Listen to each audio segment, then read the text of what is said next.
day mga viewers! Gagawa tayo ngayon ng lumpiang gulay. Subscribe na kayo ha for more recipes. Ang mga sangkap nito ay toge, kamote, carrots, green beans,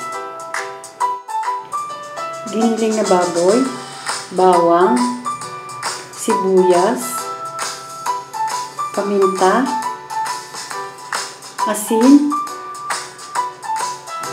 pork broth cubes, at lumpia wrapper. Simulan na natin. Mag-isa tayo ngayon ng bawang.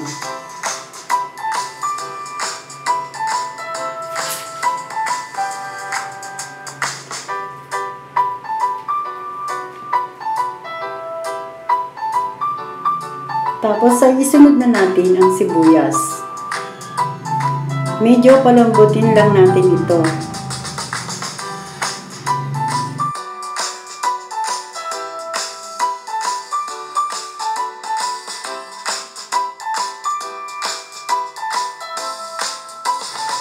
Tapos ay isama naman natin ang giniling na baboy.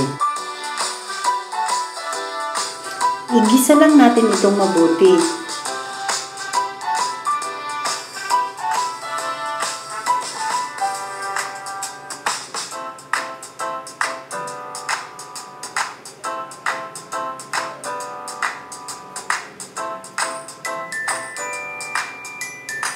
Lagyan naman natin ito ng paminta.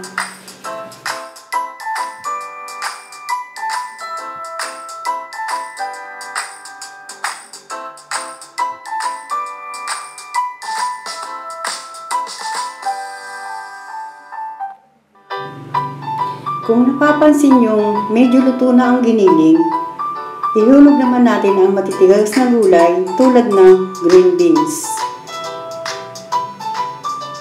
at kamote dahil matagal itong palambutin.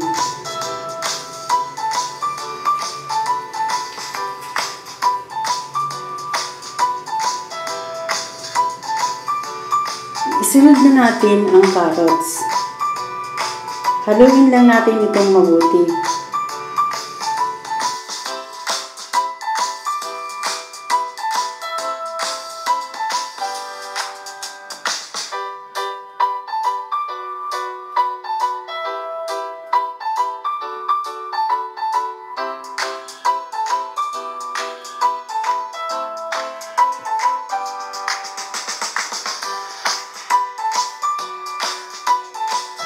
At ilagay naman natin ang pork broth cubes.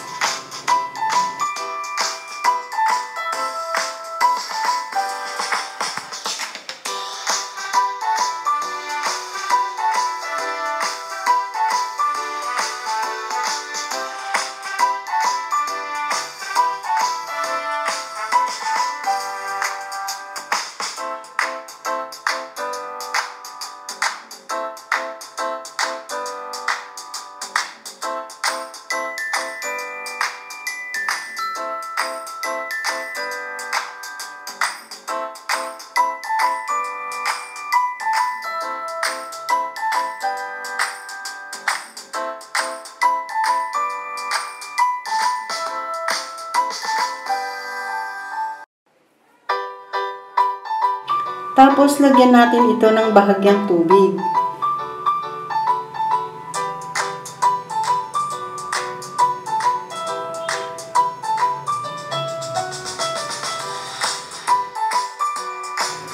Huwag natin kalimutang lagyan ng asin ha. At pagkatapos ay takpan lang natin ito at pakuluan ng mga 3 hanggang 5 minuto.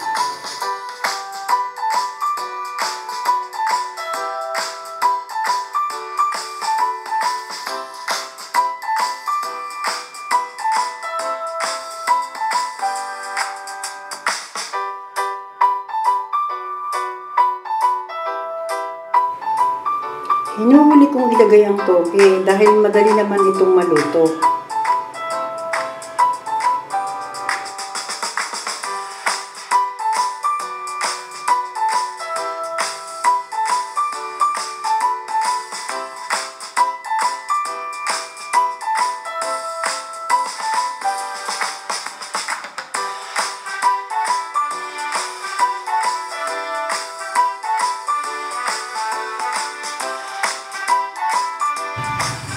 Ayan, luto na ito. Ilalagay ko muna ito sa strainer. Kasi kung mapapansin nyo, meron itong konting sabaw. Dapat tuyo ito bago ibalot sa lumpia wrapper.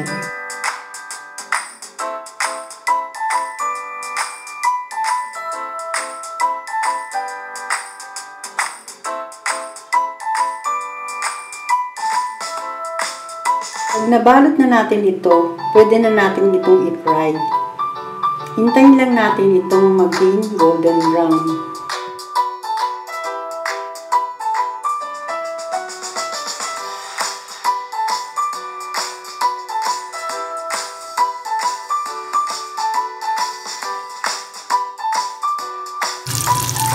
Ito na ang ating napakasarap na lumpiang gulay.